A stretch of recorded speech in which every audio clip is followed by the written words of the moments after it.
예, 안녕하세요. 오늘 사회를 맡은 아주대학교 불어불문학과의 김용현 교수입니다. 예, 이번 시간에는 아주대학교 불어권 협력센터에서 기획하는 강연 시간으로 이번 시간에는 서강대학교의 박단 교수님을 모시고 프랑스의 종교, 문화, 전쟁이라는 주제로 강연을 듣겠습니다. 프랑스를 통해서 들려오는 소식들을 검토를 해보면은 주로 지금 같은 경우에는 코로나와 관련된 사건들도 있을 것이고, 그리고 또 한편으로는 얼마 전에 있었던 프랑스의 중학교 교사의 참수 사건, 끔찍한 사건이었습니다만 참수 사건과 연이어서 일어났던 니스에서 발생되었던 성당 사건들도 있었습니다. 이런 사건들을 살펴보면은 우리가 한편으로는 단순히 테러 사건이다라고도 규정을 짓기도 하고, 또 한편으로는 표현의 자유와 관련된 사건이다라고도 이야기를 많이 하지만은 이 사건들은 표현의 자유와 더불어 우리가 일가 알고 있는 테러 사건이라고 하는 것을 그 이상으로 뛰어넘는 어떤 프랑스에 있어서는 오래된 어떤 문화와 또는 역사가 관련되어 있는 일이다라고도 이야기를 할 수가 있겠습니다. 그래서 프랑스에서 왜 이러한 일들이 최근에 들어서 빈번하게 일어나고 있는지, 그리고 왜 이러한 사건들이 끊이지 않고 프랑스에서 계속되고 있는지에 대해서 한번 고찰을 해보려고 합니다. 그래서 아마도 오늘 강연에서는 프랑스의 어떤 종교, 그리고 어떤 역사, 그리고 이슬람이 프랑스에 들어오게 된 어떤 배경, 그리고 오늘날 프랑스에서 이슬람이 어떤 상황에 놓여 있는지에 대해서 그 역사에서 기원에서부터 지나온 과정, 그리고 현재 프랑스에서 문제되고 있는 것들을 한번 정리해 보려고 합니다. 예, 그러면은 박단 교수님을 모시고 강연을 듣도록 하겠습니다. 예, 박단 교수님 부탁드리겠습니다. 네, 감사합니다. 예, 방금 소개받은 서강대학교 사학과의 박단입니다. 아, 예, 좀 전에 사회자님께서도 말씀하셨듯이 최근 뭐 한두 달 사이죠. 예, 프랑스에서는 여러 건의 끔찍한 사건들이 있었습니다. 여러분들 많이 기억하실 것 같습니다. 2020년 10월 16일 표현의 자유를 가르친 중학교 역사교사가 한 무슬림 청년에 의해서 참수당했습니다. 그냥 살해당한 것도 아니고, 예, 이 사건 때문에 이제 프랑스 정부는 이 살해 청년을 테러리스트로 규정하고요, 비난했죠. 그래서 이런 것들 때문에 이슬람과 또 프랑스 사이에 많은 이제 갈등이 표출됐습니다.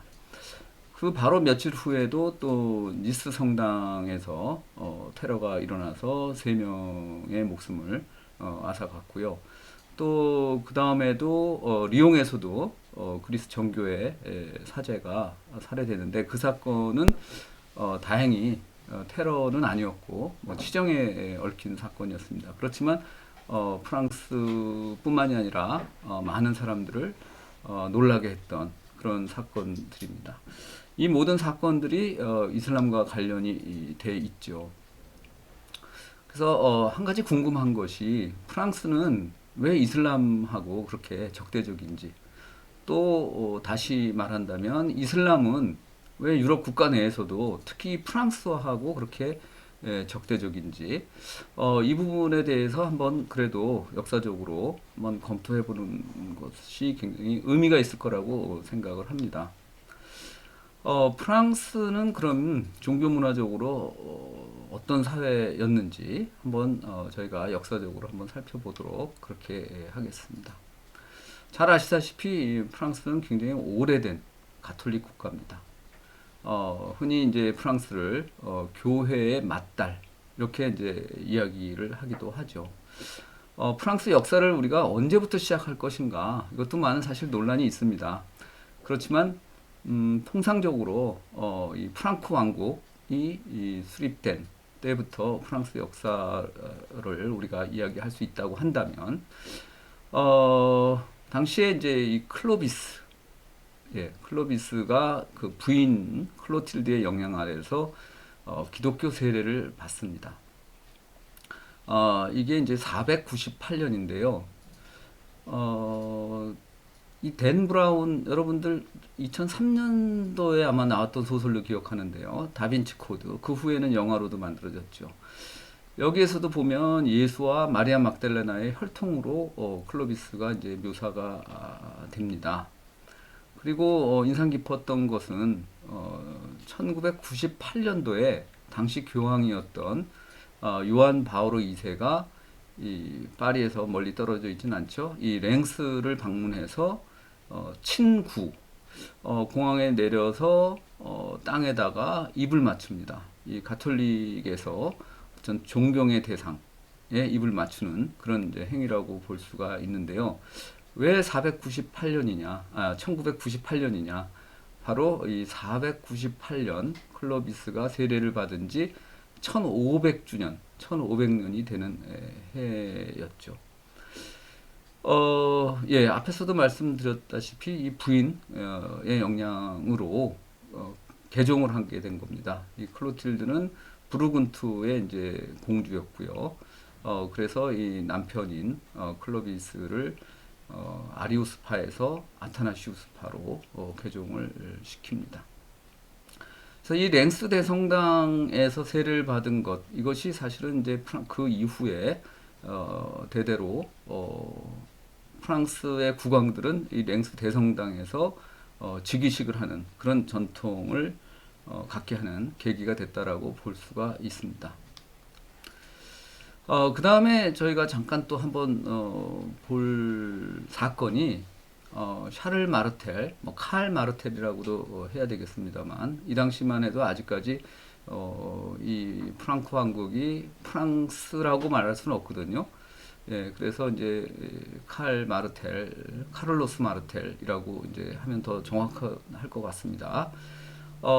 많이 들어보셨을 텐데 뿌아띠에 전투가 있습니다. 이 이베리아 반도를 건너서 이 우마이야 왕조의 사라센이 프랑스를 공격을 했을 때 중부 지역에 있던 이 뚜르, 뿌아띠에 여기에서 이 샤를 마르텔이 이 사라센 세력을 격파합니다. 사실 이 샤를 마르텔이 격파했던 이 사건, 이것이 역사가들의 서술에 따른다면 그렇게까지 큰 사건은 아니었습니다. 근데 우리가 모든 역사는 현대사다, 이렇게 이제 이야기를 하거든요. 오늘날 이 현대에서 필요로 하는 부분들을 더 부각시킨다는 거죠. 그러다 보니까 여러분 잘 알다시피 오늘날 유럽과 이슬람 세계, 기독교 세계와 이슬람 세계의 어떤 갈등을 부각시키기 위해서 이 뿌아띠 전투가 많이 회자가 됩니다. 그래서 샤를 마르텔이 이 사라센 세력을 격파했다, 이런 것들 때문에 오늘날에 이슬람의 적대적인 세력들은 샤를 마르텔을 유럽을 지킨 자, 기독교 세계를 수호한 자, 예, 이런 식의 이제 표현을 하게 되겠죠. 예, 다 아다시피 또 카를로스 마그누스, 샤를마뉴라고 우리가 보통 이야기하죠. 이 사람은 좀 전에 샤를 마르텔의 손자 정도가 됩니다. 손자. 이 사람은 이제 서기 800년에 로마에서 교황 레오 3세로부터 서로마 제국의 재관을 받습니다. 예, 교황한테 재관을 받았다. 이것은 이제 프랑크 왕국이 기독교를 수호하는 대표성을 갖는다, 이렇게도 볼 수가 있을 겁니다. 그래서 이제 샤를마뉴의 손자 때 프랑크 왕국이 셋으로 나뉘어지거든요. 베르동 조약으로. 이때 이제 프랑스, 독일, 이탈리아로 나뉘어진다라고 볼 수가 있습니다. 그래서 이 시기는 이제 계속해서 가톨릭, 기독교를 믿는 그런 이제 유럽이라고 우리가 볼 수가 있겠습니다. 예, 이후 이제 중세 프랑스, 계속해서 우리가 이제 유럽의 중세 하면은 가톨릭하고 뗄래야 뗄 수가 없겠죠. 그래서 많은 왕들이 있었습니다. 많은 왕들이 있었지만 그 중에서도 이 루이 9세라는 왕은 사후에 성인이 됐습니다. 이 사람은 이제 성 프란체스코의 깊은 공감을 표하면서 금욕, 청빈, 자선을 직접 실행했다. 거기다가 십자군 전쟁에 참가했다가 돌아온 후에 시대섬에 생트 샤펠을 이제 건축하기도 했죠. 7차 전쟁에서는 이집트에서 이제 뭐 패배하기도 했고요. 그래서 체포가 되기도 했습니다. 그다음 몸값을 주고 이제 풀려나고, 그럼에도 불구하고 다시 또 8차 십자군 전쟁에 참가했습니다. 그런데 튀니지에서 열병으로 이제 사망을 하게 되고, 이 루이 9세의 이런 어떤 십자군 전쟁 참가뿐만이 아니라 여러 가지 기독교적인 모범 이런 것으로 인해서 1297년에는 성인으로 추대가 되죠. 이렇게 계속해서 우리 가톨릭, 특히 교황하고 이제 우호적인 관계를 맺고 있지만, 이제 프랑스가 점점 이제 통일된 하나의 왕국으로 자리를 잡으면서 이 교황권과도 좀 갈등을 갖게 됩니다. 그래서 특히 이 필립 4세, 아까 좀 전에 말씀드렸던 성 루이 9세의 이제 손자가 되는데요. 이 사람 때는 뭐 아비뇽 유수 많이 들어보셨을 테고요. 그 다음에 이제 교황권의 어떤 분열이 있었습니다. 그런데 이때 원래는 이제 십자군 전쟁 때 일시적으로 교황이 허락한 것이 이 재정 문제를 해결하기 위해서 성직자에게 과세하는 것을 허락했지만, 십자군 전쟁이 끝난 다음에는 더 이상 성직자한테 과세할 수 없음에도 불구하고 이 필립 4세는 자신의 어떤 군대를 유지하기 위해서 성직자에게 과세를 하게 되고요. 그러다 보니까 교황하고 마찰을 갖게 되죠. 그래서 우리가 이제 이 갈리카니즘, 프랑스 국가 교회주의라고 하는데요. 나중에 뭐 영국은 여러분 잘 알다시피 무슨 성공회, 완전 교황하고 단절을 하죠. 그렇지만 이제 그렇게까지는 하지 않지만 프랑스도 나름대로의 교황권과 대립하는 이런 현상이 있었다는 것은 말씀드릴 수가 있겠고요. 그렇다고 해서 교황하고 갈등이 있다고 해서 가톨릭이 아니냐? 그것은 아닙니다. 여러분들 잘 아시는 잔다르크, 예, 신의 목소리를 들었다고 하죠. 예, 잔다르크의 영향, 이런 것들도 15세기까지도 여전히 중세 유럽, 특히 프랑스는 가톨릭 국가라는 것을 우리가 믿어 의심치 않을 수밖에 없겠습니다. 그런데 이런 이제 가톨릭이 계속 되느냐? 하나의 이제 단절이 옵니다. 바로 이제 프랑스 대혁명이라고 볼 수가 있죠. 근데 우리가 혁명이 일어났다고 해서 갑자기 그 프랑스인들의 심성이, 하나님을 믿던 혹은 가톨릭 신자로서의 심성이 갑자기 바뀐다? 그건 역사적으로 맞지 않는 설명일 겁니다. 그래서 이런 것을 또 살펴본 학자가 있었는데요.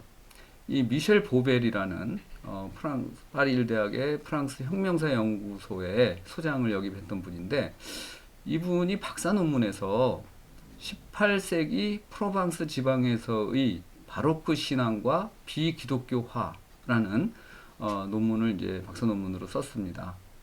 이분이 바로 이 프로방스 지방의 그 백자학들의 유언장을 약 16,000장의 유언장을 분석했어요. 사람들이 죽기 전에 가장 솔직해진다고 우리가 보통 이야기할 수 있겠죠. 그래서 당시 사람들의 어떤 하나님에 대한 생각, 이 심성이 어땠을까? 그걸 우리가 어떻게 알겠습니까, 지금? 그 당시 살아도 사실 잘 모를 텐데. 그런데 이것을 유언장을 분석을 해보니까 아주 의미 있는 사실을 우리가 밝혀낼 수가 있었습니다. 이 사람이 이제 여기 제가 적어 놓은 대로 1680년부터 혁명 전까지 한 4단계로 시기를 나눠 봤어요. 그래서 조사를 해보니까 이 초기에는 1680년 이 초기에는 많은 유언장에서 내가 죽거든 하나님한테 천당에 갈 수 있게 장원 미사를 드려달라든지 뭐 이런 이제 부탁과 함께 내 재산을 수도원에 기증해달라는 이런 식의 유언장이 굉장히 많이 나오다가 이게 이제 약간씩의 이제 편차가 생기긴 하지만 1789년이 가까워질수록 그런 유언장의 빈도가 굉장히 줄어든다는 겁니다. 그러면서 거의 세속화돼 가는 거죠. 뭐 아주 뭐 거칠게 이야기한다면 뭐하러 내 재산을 수도원에 주냐? 너희들 뭐 잘 먹고 잘 살아라. 예. 그러니까 이걸 통해서 아직 혁명이 일어날지 안 날지 이 사람들은 모르죠. 유언장을 쓸 당시에. 그렇지만 사람들 마음은 이미 가톨릭에서 그러니까 어떤 신앙심이 굉장히 넓어졌다. 이렇게 이제 통계적으로 밝혀낸 가장 굉장히 의미 있는 흥미로운 논문이라고 이제 우리가 볼 수가 있겠습니다. 그래서 우리가 이제 프랑스 대혁명이 시작되면 프랑스 혁명이 사실 뭐 많은 이유가 있겠지만 재정 위기거든요. 그러면 재정 위기를 타개하려면 어떻게 해야 됐습니까? 어디서 이제 돈을 가져와야 되죠. 이게 이제 교회 재산을 몰수함으로써 그 당시 이제 뭐 토지라든지 뭐 많은 재산을 소유했던 교회 재산을 몰수해서 그걸 해결합니다. 그리고 성직자 민사기본법, 그래서 이 성직자들을 특히 주교라든지 이 교황의 임명이 아니라 투표를 통해서 일반 사제들이 주교를 뽑는다든지, 예, 그 다음에 다양한 어떤 비기독교화 정책들이 있습니다. 근데 만일에 여러분들이 당시 사람들이 굉장히 신앙심이 깊었던 사람들이라고 한다면 이런 혁명가들의 이런 정책들을 어떻게 생각하겠어요? 반대했겠죠. 예. 그런데 이 사람들이 그것을 어느 정도 수용했다는 것은 그만큼 앞서 제가 말씀드렸듯이 이 신앙심이 이 당시에 왔을 때 거의 상당 부분 엷어졌다. 뭐 이것을 반증한다. 이렇게 볼 수가 있겠습니다. 그래서 선서 거부 성직자들을 뭐 당시 처형한다든지 심지어 이제 교회를 폐쇄하기도 하고요. 또 전쟁이 강화될 때는 이 성당에 매달려 있는 뭐 종이라든지 이런 것들을 청동이죠. 녹여서 대포로 만든다든지 무기로 뭐 이런 일들을 해도 아주 커다란 저항이 없었다는 겁니다. 거기다가 묘지 앞에는 죽음은 영원한 잠이다. 이 뭐 신앙하고는 완전히 배치되는 이야기죠. 그리고 도시 이름들도 뭐 세인트라는 이름이 들어간 것들을 대부분 세속적인 이름으로 이제 바꾼다든지. 그 중에서도 아주 흥미로운 것은 이 공화력을 제정한 겁니다. 우리가 혁명력이라고도 하고 공화력이라고도 하는데요. 우리가 지금 일주일은 7일이죠. 이 7일이라는 것은 어디서 나왔을까요? 예, 창세기에서 나온 거죠. 그러니까 다분히 기독교적인 거죠. 예, 그것을 벗어나기 위해서 일주일을 일순, 열흘 순자입니다. 열흘로 잡고요. 그 다음에 한 달은 30일이 되겠죠. 그래서 12개월이니까 360일이고요. 나머지 5, 6일은 상클로트. 상클로트라고 하면 당시에 도시 빈민을 이제 일컫습니다. 이 사람들의 날로. 그래서 이제 기독교적인 그런 형태에서 벗어나려는 그 다음에 1월 1일도 오늘날 이제 곧 우리 이제 30일 있으면 1월 1일 겨울에 추울 때 1월 1일이 시작되죠. 예, 이 공화력은 프랑스에서 제1 공화정이 수립된 9월 22일을 1월 1일로 삼습니다. 그때부터 30일씩 카운트가 되겠죠. 그리고 그 1월, 2월의 이름도 지금 현재 이름과 달리 포도월. 예, 프랑스에서는 9월 22일부터 이 30일간 이때 이제 포도를 수확하게 되고 그 다음 30일은 무월, 뭐 안개의 달. 그 다음에 상월, 서리의 달. 그 다음에 설월, 눈의 달. 뭐 이런 식입니다. 우월, 풍월. 그렇게 해서 9월 22일 전에 5월 6일이니까요. 그 9월 한 중순까지가 수걸, 곡식이 익는다는 수걸이고 그 바로 전이 열월입니다. 혹시 프랑스 혁명에 대해서 공부하신 분은 테르미도르 열월입니다. 여기서 목월이라는 게 있는데 이것은 제르미날을 뜻합니다. 그래서 제가 지금 말씀드린 거는 그만큼 기독교적인 것에서 프랑스가 탈피했다는 겁니다. 전 세계에서 이렇게까지 완전히 기독교를 한번 뒤엎었던 그런 나라는 프랑스밖에 없습니다. 그래서 혁명이 끝나고 여러분 잘 아시다시피 이제 나폴레옹이 들어서고요. 그리고 이제 왕정 복고, 그 다음에 이제 뭐 7월 왕정, 제2공화국, 제3공화국 이렇게 이제 19세기가 정치적인 변화를 겪게 됩니다. 그런 정치적인 걸 제가 여기서 이제 설명하려는 건 아니고요. 이 프랑스 혁명이 끝나고 나서 이 프랑스 국민들, 특히 체면이나 뭐 이런 치레를 할 필요가 없는, 그럴 여유도 없는 이런 도시 노동자들, 이런 사람들은 급격하게 세속화가 됩니다. 프랑스도 이제 이 당시가 산업혁명의 시대라고 볼 수가 있습니다. 영국보다 몇십 년 늦어졌죠. 가톨릭 사제 없이 치르는 장례식. 네, 여러분들 오늘날에도 우리가 어디 장례식장을 간다 그러면 많은 경우에 뭐 개신교든 가톨릭이든 뭐 불교든 어떤 그 많은 사람들이 어떤 신앙에 의지를 하죠. 근데 이 당시는 더 그랬을 겁니다, 사실은. 그런데 가톨릭 사제 없이 치르는 장례식, 그 다음에 또 사제 없이 치르는 결혼식, 이런 이제 비율이 높아졌다는 거죠. 심지어는 영세의 비율도 상당히 떨어지고 있고요. 우리가 뭐 가톨릭 신자일 경우 만일에 단 하루, 1년에 하루 성당을 간다 그러면 언제 가겠습니까? 보통 부활절을 생각할 텐데 이 부활절 미사 불참석 비율도 높아집니다.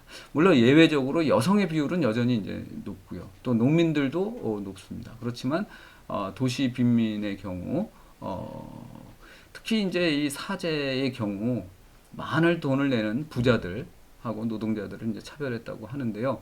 글쎄요, 지금도 그런 면이 조금 있을까요? 예, 그거 확신할 수는 없지만, 예, 그리고 이 산업혁명 이후에 노동자들은 뭐 실질적으로 성적 자유의 확대, 이게 이제 일하고 고된 노동을 끝나면 이 사람들이 뭐 돈이 있는 것도 아니고 어떻게 보면 이것이 유일한 위안이라고도 볼 수 있습니다. 근데 이런 것들을 성직자가 반대하는 거죠. 그것에 대한 어떤 반발, 예, 이런 것들도 우리가 이야기할 수 있고요.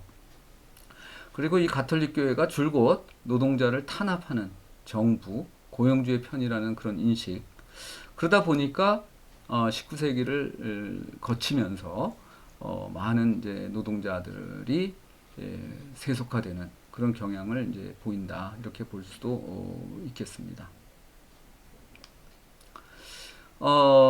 그리고 이제 정치적으로는 특히 이제 제3공화국 들어오면서 반교권주의, 그러니까 가톨릭 사제들이 왕당파였죠. 어떤 정치적인 이런 성향을 띠는 것에 대해서 반대하는 그런 주의라고 이제 볼 수가 있는데, 당시에 이 사제에 대한 불신이 어느 정도 심했나를 볼 수 있는 단적인 예가요.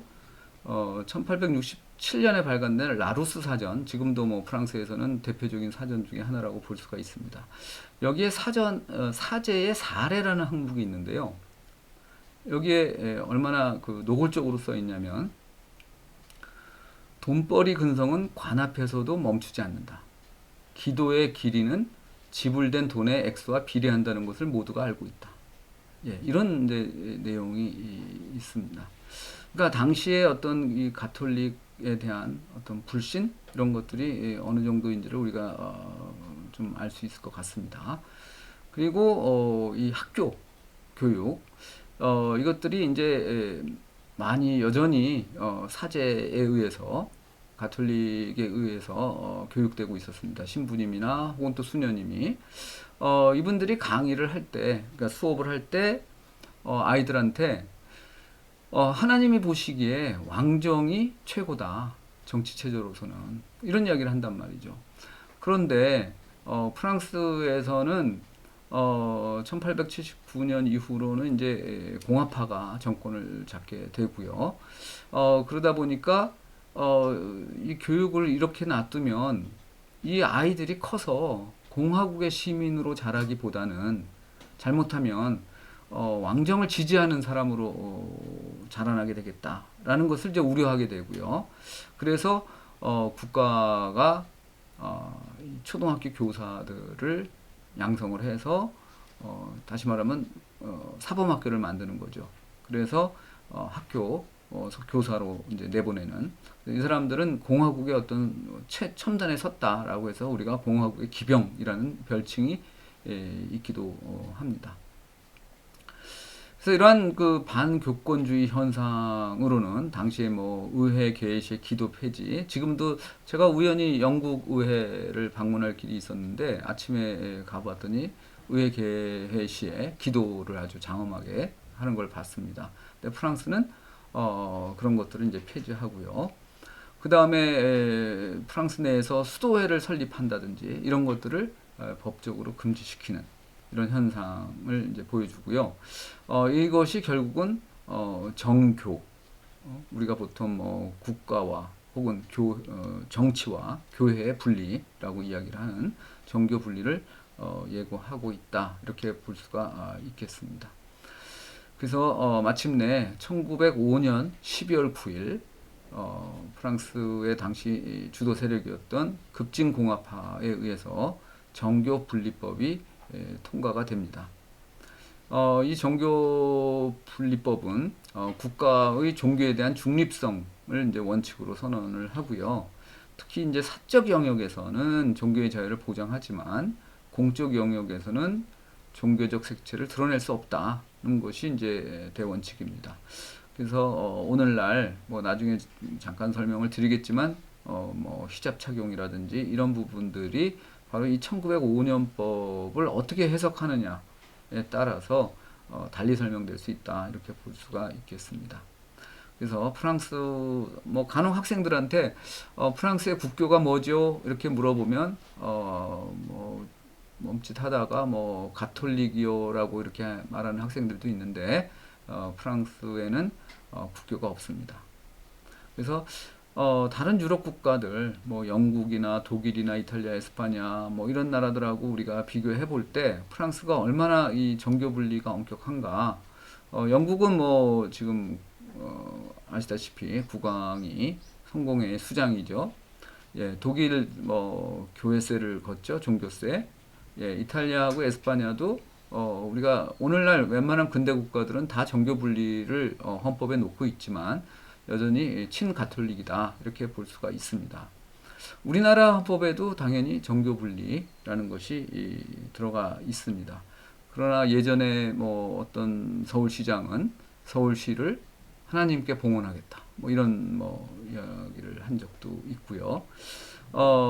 우리 기억하실 학생들, 듣는 분들이 있을지 모르지만 강의석군 대광고등학교 사건도 있었습니다. 이런 것들을 보면 여전히 우리나라도 정교분리라는 것이 엄격하게 지켜지고 있지는 않다. 무엇과 비교할 때, 프랑스의 사례와 비교할 때는 그렇다, 이렇게 말씀드릴 수가 있겠습니다. 뭐 어떻게 보면 배경이 좀 길어지기는 했습니다. 프랑스와 이슬람이 어떻게 만났냐. 뭐 앞에서 제가 그 샤를르 마르텔을 이미 이야기를 했습니다. 그 이후에도 계속해서 교류가 없었던 건 아니죠. 그렇지만 본격적으로 만났다라고 한다면 역시 프랑스가 1830년에 알제리를 정복하고 식민 통치에 들어간 것을 우리가 빼놓을 수 없을 겁니다. 프랑스는 이제 알제리를 북아프리카의 지리적 요충지로 여기서 관심을 가져왔고요. 그 다음에 이제 1830년 샤를 10세 당시인데 이때 이제 알제리를 정복을 하게 됩니다. 알제리는 당연히 여기에 대해서 항거를 했고요. 그렇지만 프랑스의 어떤 근대적인 무기 뭐 이런 것들에 대항하기는 좀 역부족이었다고 볼 수가 있겠습니다. 근데 이때 점령했던 프랑스 군, 그 다음에 이어서 내려오는 많은 정착민들, 우리가 이제 식민지라고 할 때 식민 없는 식민지가 있을 테고 실제 식민지, 그러니까 사람이 이주해서 거기에 정착을 하는. 근데 이 알제리는 프랑스의 여러 식민지 가운데 대표적인 식민이 있는 식민지입니다. 다시 말하면 많은 프랑스인들 게다가 또 유럽 사람들을 받아들여서 알제리에 어떤 정착하게 되죠. 이 사람들이 봤을 때 알제리 무슬림들의 어떤 히잡 착용이라든지 뭐 이런 것들이 굉장히 이제 아마 뭐 히잡뿐만이 아니겠죠. 가족 제도라든지 이런 것들이 이상하게 보였을 것이 뭐 당연하겠고요. 그래서 굉장히 그것을 야만적으로 봤고 우리가 또 이제 오리엔탈리즘 이야기를 많이 하게 되겠죠. 이슬람의 어떤 뭐 가부장제라든지 이슬람 관습 이런 것들이 프랑스 관습과 이제 커다란 차이가 있었습니다. 근데 결정적으로 프랑스가 또 알제리하고 상호간에 갈등을 겪는 것이 결국은 이제 2차 세계대전 이후에 독립전쟁이라고 볼 수가 있습니다. 프랑스는 오랫동안 이 전쟁이라는 이름을 붙이지도 않았습니다. 왜? 하나의 국가와 국가가 싸워야 전쟁인데 이건 자기 식민지고 식민지 내에서 독립운동을 한 거기 때문에 어떻게 보면 뭐 치안 질서를 유지하는 작전 뭐 이런 식으로 했다가 1999년도에 와서야 알제리 전쟁이라는 이름을 붙였죠. 그만큼 알제리를 계속해서 프랑스가 갖고 싶었던 유지하고 싶었던 하나의 나라로 여기고 싶었던 그런 대상이었다 이렇게 볼 수가 있습니다. 그렇게 애착이 심했기 때문에 독립하는 데 있어서 굉장한 갈등이 있었다 이렇게 볼 수가 있죠. 이 2차 세계대전 이후의 세계를 우리가 보통 이제 크게 봤을 때요, 뭐 냉전 시기 이렇게도 이야기하고 다른 말로 이 탈식민화 시기라고도 이제 이야기할 수가 있습니다. 영국 같은 경우는 대부분 큰 어떤 무력 충돌이 없이 그렇게 이제 독립을 했는데 프랑스는 특히 다른 나라보다도 이 알제리 같은 경우가 굉장히 독립하기가 어려웠고 프랑스가 놔주려고 하지 않았다는 거죠. 이 사람들은 1830년에 정복이 됐지만 우리나라 뭐 36년 보통 이야기를 하죠. 여긴 130년입니다. 그럼에도 불구하고 이 독립해야 되겠다는 생각 그리고 어떤 정체성 이것은 아마 이슬람이라는 종교하고 완전히 뗄래야 뗄 수 없을 겁니다. 특히 이제 1차 세계대전 때 알제리 사람들이 참전을 17만 명 이상이 했는데 그 중에 3만 5천 명이 사망을 했습니다. 프랑스 정부도 이 알제리인들의 어떤 희생 이것을 높이 샀습니다. 그래서 이 사람들을 추모하기 위해서 지금 파리에 가 보시면 아마 5구에 있는 걸로 기억하는데요. 파리 대모스크를 보실 수 있을 겁니다. 원래 1905년 앞에서 말씀드렸던 1905년 정교분리법에 따르면 국가나 지방자치단체가 특정 종교에 재정 지원을 할 수 없다는 항이 2조에 있습니다. 근데 그것을 피해가면서까지 파리시가 장소를 대여하고 국가가 돈을 대서 이 모스크를 건립을 했습니다. 사실 오늘날 같으면 있을 수 없는 이건 여러 가지 이제 편법을 동원했습니다. 뭐 요 정도로 요거는 말씀을 드리고요. 2차 대전도 마찬가지입니다. 알제리인 참전자가 15만 명이나 됐고요. 그래서 사실은 2차 대전에서 프랑스가 이제 뭐 독일로부터 뭐 해방되고 그러면서 알제리도 당연히 해방될 거라고 생각을 했습니다. 그래서 독립에 대한 기대가 그 어느 때보다도 컸죠. 그런데 바로 이 1945년 5월 8일 알제리에 있던 프랑스인들은 자신들의 어떤 해방을 축하했고 알제리인들은 자신들이 독립될 거라고 또 기뻐했고 이 두 기쁨이 충돌을 하는 바람에 이게 학살로 이어지게 됩니다. 그래서 세티프하고 겔마의 학살이라고 우리가 보통 이야기를 하는데요. 공식 사망자 수는 뭐 1000명 뭐 이렇게 하지만 여기 보시다시피 뭐 4만 5천 명 뭐 좀 과소한 차이가 있죠. 예. 그래서 하여튼 사람들이 굉장히 많이 죽었고, 당시에 어떤 그 관련된 뭐 책이라든지 학살자들에 대한 사진이라든지 이런 걸 보시면 알겠지만, 알제리 사람들로서는 굉장히 큰 피해를 입었다 이렇게 볼 수가 있겠고요. 그로부터 이제 9년 후입니다. 1954년에 드디어 이제 알제리 전쟁이 발생을 합니다. 그래서 이때 8년간의 전쟁인데요. 1962년에 독립을 하기까지 양측에 많은 사람들이 이제 희생이 됐습니다. 알제리 쪽에서는 아무래도 소수고 무기도 부족하고 하다 보니까 주로 테러를 많이 이제 하겠고요. 그 다음에 프랑스 쪽에서는 범인을 색출하려니까 또 고문을 많이 하겠고요. 그래서 굉장히 이제 복잡한 그런 성격을 띤 전쟁이었다 이렇게 볼 수가 있겠습니다.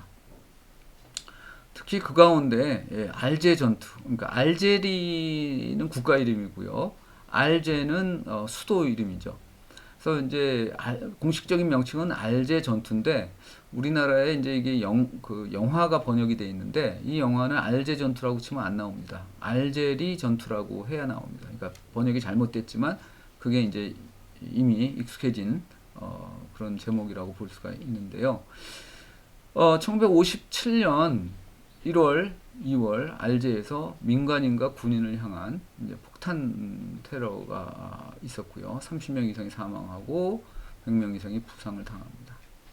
그래서 이 당시에 뭐 보통 고문이라든지 이런 것도 굉장히 이제 비일비재했었습니다.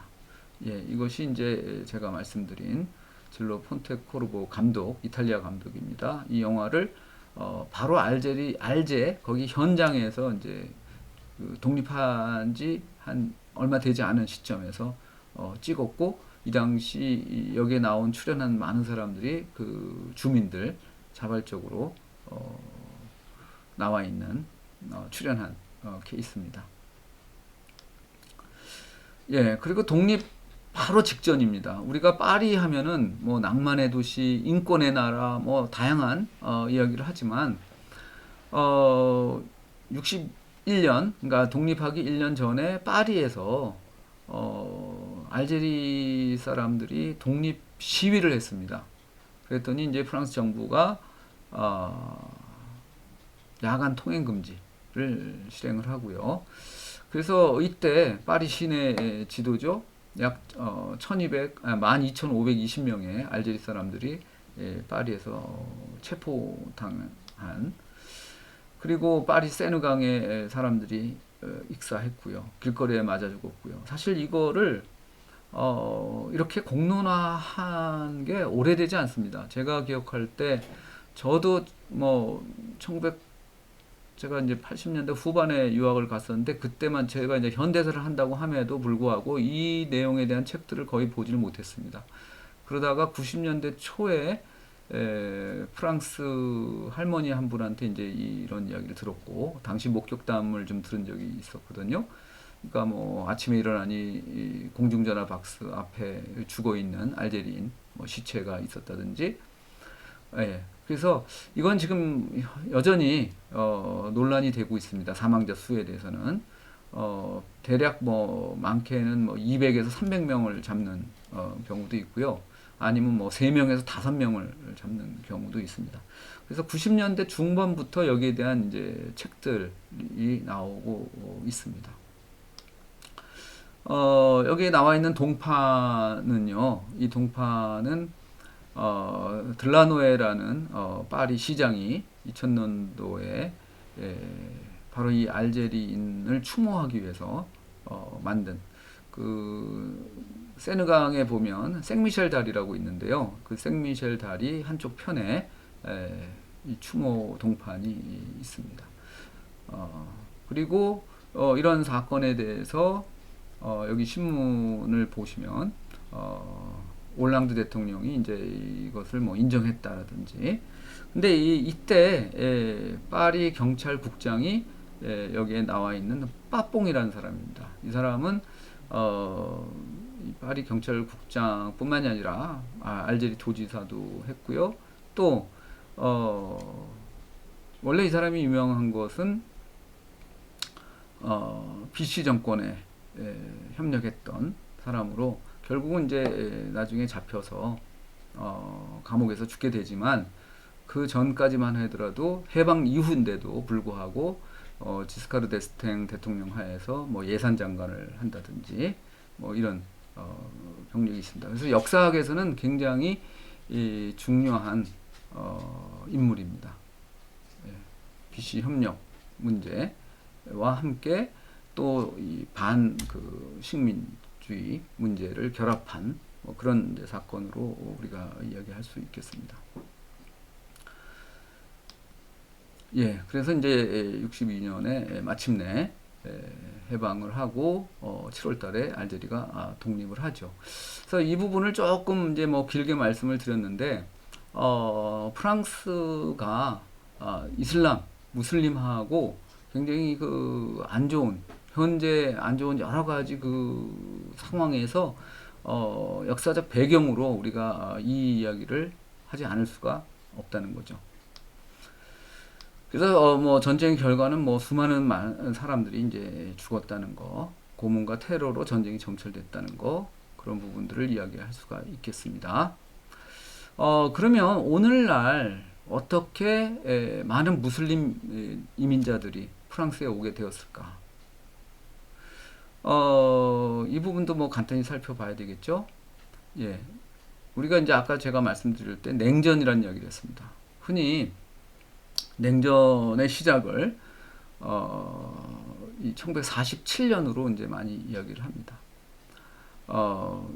마샬 플랜, 유럽 경제 부흥 계획이라고 이제 이야기할 수 있죠.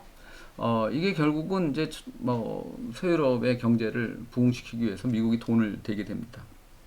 근데 이 미국의 돈을 받아서 경제를 활성화시키는데 경제가 활성화되려면 뭐가 필요할까요? 네, 노동력이 필요하겠죠. 근데 프랑스가 인구가 그렇게 많지 않다는 것은 많이 알려져 있죠. 예. 그래서 가장 손쉽게 노동력을 데려올 수 있는 데가 여전히 식민지였던 알제리였습니다. 예, 당시 요 47년에는 물론 튀니지하고 모로코도 보호령이긴 했습니다. 그래서 이 마그레브 국가라고 보통 이야기를 하는데요. 여기에서 많은 이제 노동력을 이제 수입을 하게 됐고, 그런데 이 사람들은 대체로 독신 노동자들이었습니다. 그래서 돈을 벌어서 다시 이제 고국으로 돌아가려는. 그런데 1973년에 제4차 중동 전쟁이 일어나면서 오일 쇼크가 오게 되죠. 프랑스 자체 내에서도 실업률이 굉장히 높아지고 더 이상 외국인 노동자를 데려와서는 안 되는 그런 상황이 됐습니다. 그래서 이때 프랑스가 내세운 정책이 가족 재결합 정책입니다. 그래서 여기에 와 있었던 이런 사람들에 한해서 가족을 데려올 수 있는. 네. 그래서 이때 이 마그레브 국가 출신의 노동자들이 자신의 가족을 이제 데려오게 되고요. 물론 어떻게든지 이 사람들을 내보내려고 귀국 보조금 정책을 취해서 뭐 상당한 액수의 돈을 주면서 돌아가라라고 했지만 이 사람들은 우리 뭐 제3세계 국가 사람들이 많이 생각할 수 있죠. 예, 미국에 갔는데 우리 같으면 웬만하면 돌아가겠습니까? 돈 1,000만 원 준다고 안 돌아가겠죠. 예, 이런 이제 상황이 있게 됐습니다. 뭐 더 유리했던 것은 일단 언어가 된다는 거죠. 지금 우리나라 많은 외국인 노동자들 오지만 한국말 배우는데 상당한 시간이 많이 걸리죠. 이 사람들은 오래 식민지였기 때문에 프랑스어를 할 수 있었고, 그러니까 프랑스에서 생활하는데 커다는 어려움은 없었다고 볼 수가 있습니다. 우리가 이제 뭐 제일교포 많이 이야기하는데 그것도 어떻게 보면 식민지 시절에 일본어를 할 수 있었기 때문에 일본에 계속해서 남아서 노동을 했다 이렇게 볼 수가 있겠죠. 그래서 이민 2세대, 3세대가 이제 그 후에 출현하게 되고요. 처음에는 이 사람들이 노동력 문제였죠. 그렇지만 이제 결혼을 해서 자식을 낳게 되고 이러면서 이런 것들이 결국 사회 문화 문제로 이제 변화해 갔다 이렇게 볼 수가 있겠습니다. 그래서 오늘날 무슬림 이민자, 무슬림이 프랑스에 얼마나 있느냐? 사실 정확한 숫자를 알 수 없습니다. 왜? 저희도 한 2달 전에 인구 센서스 저 개인적으로 한 적이 있습니다. 우리나라는 그러니까 5년에 한 번씩 인구 센서스를 하죠. 근데 이번 해 아니고 아마 2025년도에는 종교를 묻는 항목이 있을 겁니다. 그러니까 우리나라는 10년에 한 번 하죠. 그런데 프랑스는 인종과 종교를 묻는 항목이 없습니다. 예.